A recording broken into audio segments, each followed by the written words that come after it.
Baktım baylığım menin, barlığım senin. Ecem canım derman, bana gözlerim, yakımlı sözlerim. Mehribanım sen, ilkinci adım, dünyama menin.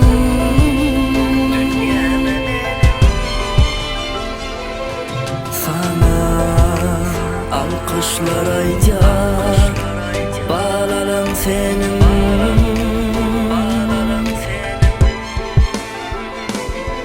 Ecem can, uykusuz gecelemişsin ecem can.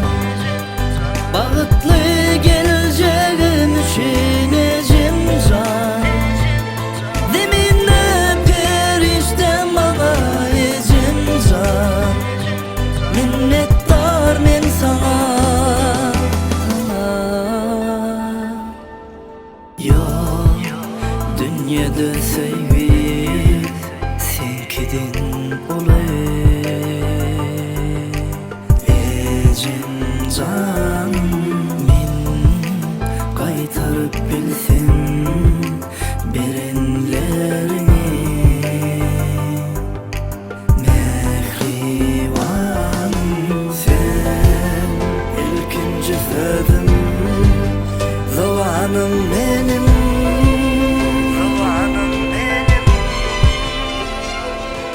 İlki başım sıypalar, ellerim senin.